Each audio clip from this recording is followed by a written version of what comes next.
Welcome to the Tuesday Pitcher Nail Down. I'm Jason Gilbo, JGilbo11. With me is Russell Clay at Russell J. Clay. You're jacked up. You're ready for today's slate. I can see it. You're raising your hands in the air. I even did my hair for you folks out there today, so appreciate that. You went out. You ran out to Walgreens. You got through yourself some gel. You're like, you know what? Today feels special. It's Matt Harvey Day, as you like, so you wanted to do it up nice. And Colin McHugh, a.k.a. Conor McGregor, so we're ready to rock and roll here. Jumping right into things, we're looking at the Yankees and Orioles. A big over-under of 8.5. Luis Severino versus Chris Tillman. There is some possible rain in the area in this one. In Camden Yards, very friendly for hitters. Overall, this isn't a game I'm really targeting on either side. Obviously, the Yankees are struggling on offense. Baltimore's kind of coming back down to earth a little bit, but still, overall, these two pitchers aren't great by any means. Yeah, I think even in a more opportunistic slate for a pitcher, these guys aren't who you're looking at. So just not a very good situation. And as you mentioned, the weather concern there as well. So I think we're just avoiding them for today.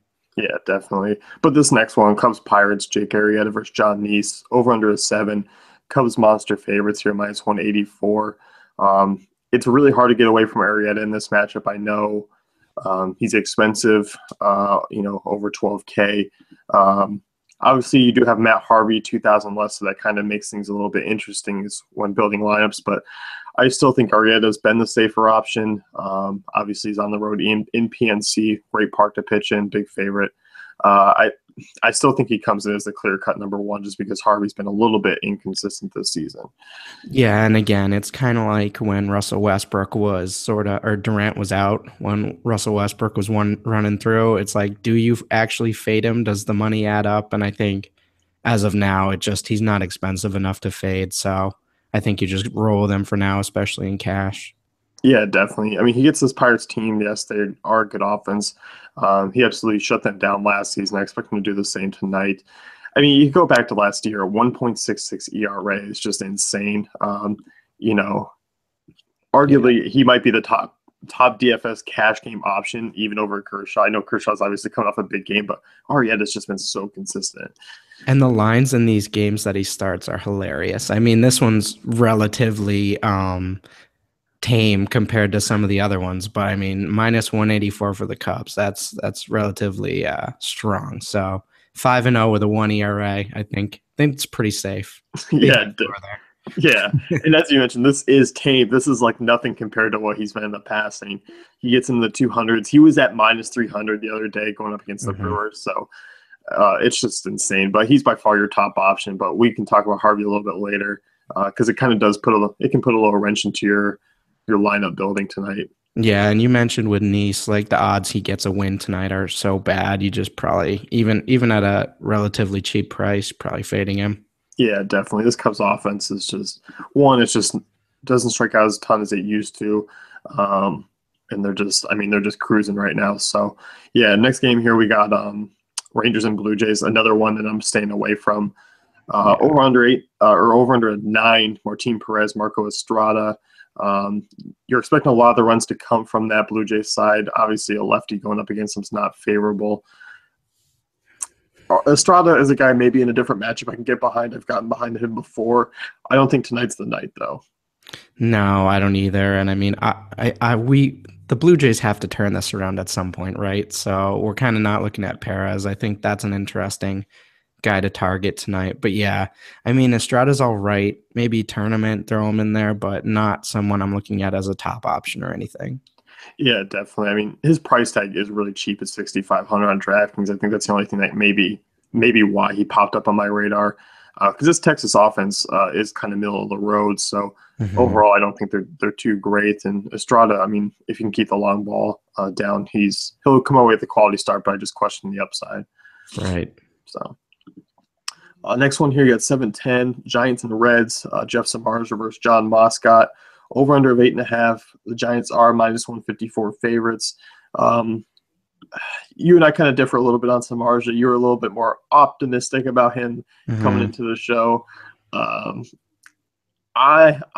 very iffy on him. I don't think don't think he gets it done, but you kind of think he's intriguing GPP Yeah, option. I think the matchup is intriguing. San Francisco big favorites. I just look at Samardzija. I think this can be a game where maybe you get a lower ownership percentage, and he's going up against a pretty bad offense. So price is decent. I'm kind of in on him for tournaments for sure.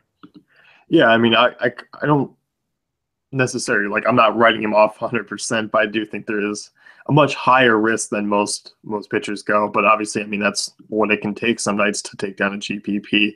Obviously, the Reds' offense, as you mentioned, not good at all. Ballpark factors have me a little bit iffy on Samardzija. His allowing plenty of hits to lefties and power to left-handers over the last year and a half kind of scares me a little. But overall, I don't think he has a blow-up start, but I don't think it's fantastic. But me and you will see come the end of the night.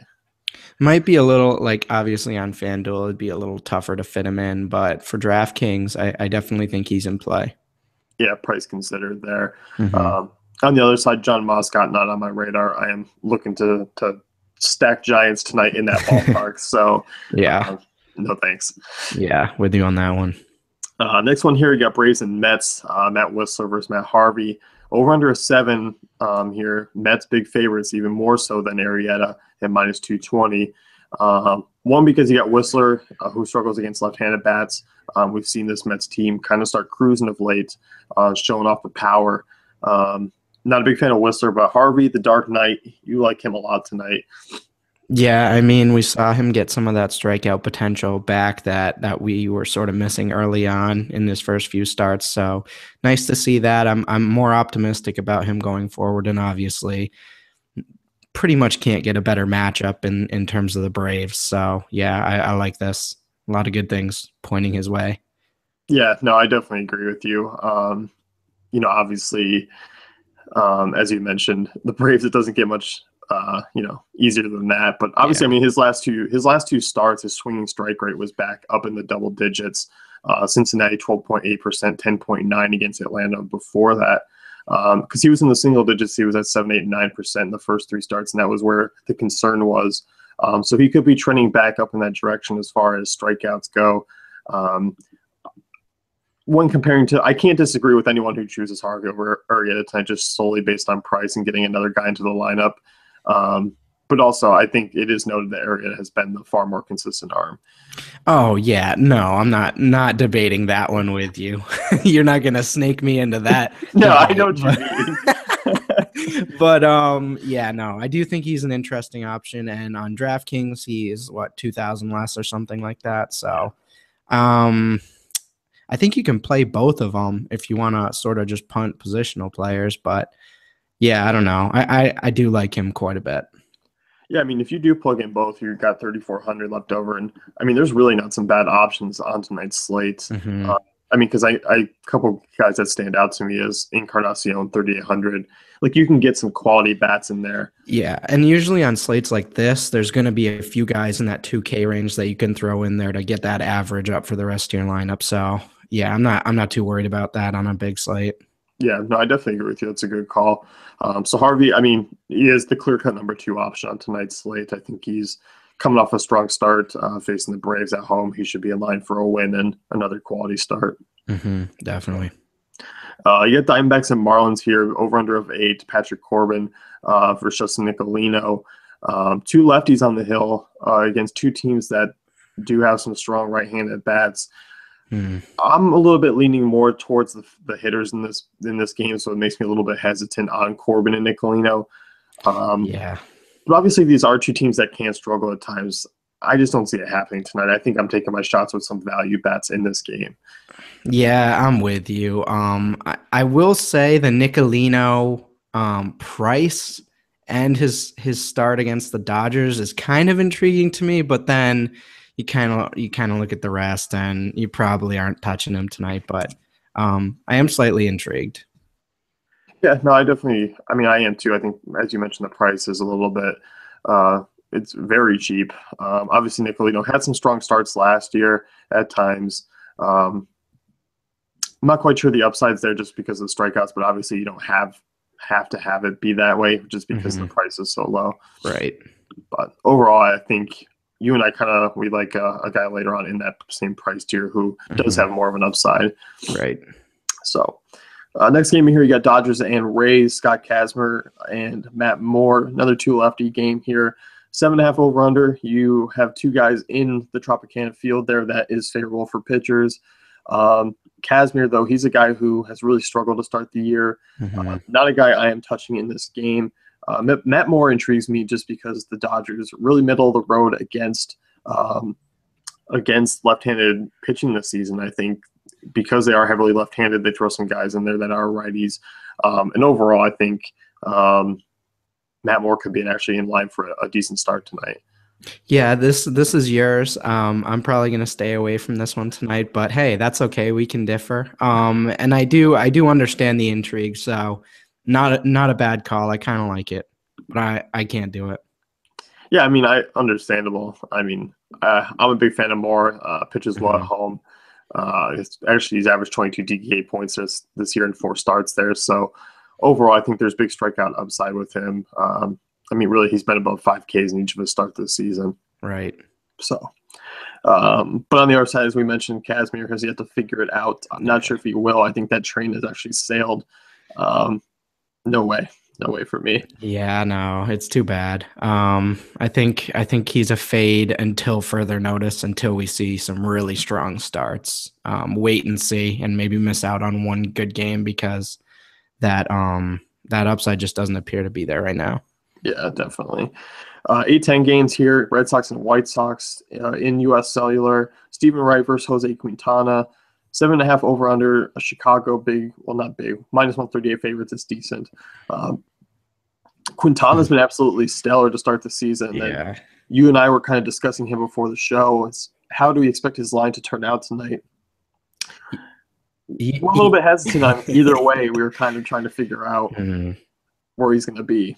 I mean, I like that the White Sox are favored. I don't hate the over under. I think this is a game where if you trust in Quintana, you kind of take the hand off, put your head down, and run into the pile and hope you come out the other side. But I'm a little hesitant to start anyone against this Red Sox lineup right now. They're just crushing it. So um, I don't hate it. I do like him for tournaments, but probably not going to be a main guy for me, especially in cash or anything like that. Yeah, definitely. I mean, obviously, you're looking at what he's done against teams this season. I think so. He's played Texas, Tampa, Minnesota, Oakland. Obviously, he's coming off a 10K strikeout performance at Toronto, which is something that's like, oh wow. I mean, that's Yeah. eye popping. But overall, I mean, he's faced 4 average to subpar offenses. Mhm. Obviously, the Red Sox are top notch. They've been hitting top notch for the start of the season so far. Um, I think also, I mean, if you're going into the matchup here and you're taking a look at the Red Sox against left-handers, they haven't been very good this season, but they've also barely faced any. So it is a small sample size. You're dealing with guys like Alexander Bogaerts, Pedroia, Betts, Hanley, Chris Young, a platoon guy who's going to be in the lineup tonight, who all match left-handers. Yeah. Interesting. That's where the risk comes into play. Right. I think there's a lot of volatility swirling around this game, which is why I think it's a very intriguing tournament option. Because there's not really a good enough sample for Quintana to say either. It kind of cut out there, but yeah, I mean, I definitely agree with you. Um, and I think on the other side with Wright, you're looking at a White Sox team that actually hits knuckleballers fairly well. Looking up their BVP stats against Dickey, something I take into consideration with Wright, just because of you back? Back. He's back in action. Talking about Stephen Wright and the White Sox success against knuckleballers, just Ari Dickey, it puts me a little bit of hesitation. I mean, as a team, they've hit over 300. They've hit for power. Wright could be in for trouble. I think, as you were talking, just overall, this game, as far as hitters and pitchers go, you can make cases for both sides. But Mhm. obviously, this might be the biggest question mark game of the night as far as what we're going to see. Right. So, moving on to the next one, Angels and Brewers, over-under of 9. Obviously, Nick Tropiano and Junior Guara there. Over-under of 9, very scary when you're looking for pitchers. Yeah. But there is a chance Ryan Braun sits in this lineup. Domingo Santana was scratched last night. You might be looking at a Milwaukee lineup that was bad and might be even worse. Yeah, I think Tropiano very much in play for tournaments, especially with I know you like that price. That's kind of the guy we were talking about from before, but yeah, you don't like seeing that 9 over under in any game where you're targeting a pitcher. So yeah, I don't know. I mean, it's nerve wracking just because it is in Miller Park, but I mean, last year in limited time, 11.5% swinging strike rate. This year, 13%. So overall, this guy does miss bats, which you like, and I think there is upside for here for the price, but there also is a big blow up potential. So I think you do tread lightly, but obviously GPPs, he's a guy if you're looking to stack a team like the Giants or the Blue Jays, um, he's a guy who can fit him in and yet be a really solid piece to that lineup. Yeah, definitely. But also, I mean, huge risk. Hmm. So on the other side, Guara not really in play. I know this Angels offense has been a little bit underperforming, but over under 9, he's not a guy I'm going to take the chance on. No, yeah, and I mean the Angels are favored here, so that means we're looking at 5 runs projected for the Angels. So Yeah, not a fan of that. yeah, definitely. Next one, Twins and Astros. Alex Meyer versus Colin McHugh. Houston decent favorites, -143. 8.5 over under. Obviously, you're looking most of that coming from the Astros side, yeah. yeah, and then you get the Twins under 4 runs projected. McHugh, interesting GPP play tonight just because I think recency bias is going to drop his ownership down a little bit. Obviously, McHugh hasn't been great. His peripheral stats haven't looked great either. Strikeout rates have been pretty low, but obviously against this Twins offense that has started to come around of late, still do strike out a fair amount. They do have some big boppers in there. McHugh's kind of a more expensive boomer bust option. Yeah, this is kind of like a Vegas. If you're listening to Vegas, you probably like McHugh, but I just think when you look at some of the other options for tournaments, I just think there's more upside with how much McHugh has struggled this year. Yeah, definitely. I think one, you look at some of his pitch FX data, it just doesn't look good. He just hasn't been as efficient. And I know, Houston are favorites here. But obviously we saw that last night. Dallas Keuchel was a big favorite. And Vegas hasn't been right so far a lot this season. I feel like it's been kind of blown out of proportion a little bit. Some of these lines and some of these over unders. Yeah, I can see why you'd make the case for him in tournaments, but I just think there's better options. Yep, no, I definitely agree. Ballpark, the ISO numbers of the Twins, I think there is a reason for concern. Next game here, Nationals and Royals, Tanner Rourke, Chris Young, over under of 8. Rourke's been solid this season. Overall, I'm not really looking at him tonight just because the Royals kind of eat away. They haven't been great at scoring runs this season, but they're also not a team that allows a ton of fantasy production. Mm-hmm. And Chris Young on the other side, not good. He's not good. Not good anymore. He's very tall, but that doesn't make him a good pitcher anymore. Yeah, I think I'm staying away from this one. I don't. This game stinks to me. Yeah, I agree. Next one, you got Phillies Cardinals. We actually do have 2 decent arms on the hill. Aaron Nola versus Michael Wacha. Over under a 7. St. Louis -140 favorites. Wacha's a strong cash game option for me tonight. Obviously, he's at a bit of a discount. 1,300 less than Harvey though on DraftKings. I think I can find that 1,300 and maybe pay up for him. But I don't hate a Harvey Wacha lineup. I don't hate a Arrieta Wacha lineup tonight as far as cash games go. Yeah, I actually really like that. He's been pretty solid this year. I mean, he's had a rough start or two, but I like him and I like his price and I like the matchup for him. So yeah, definitely in play for me. Yeah, definitely. And I think he's in a good spot to get a win. You're looking at swinging strike rate is a little bit down from his career norm, but he has faced some teams that don't strike out a ton. So overall, I think he should bounce back in that department, especially against his Phillies offense. Mm-hmm. On the other side, Aaron Nola, I mean, he's a guy I talk about from time to time. Against this Cardinals team, I'm not a big fan. I mean, there is some potential there, but I just think you're really pushing your luck if you're going after him tonight.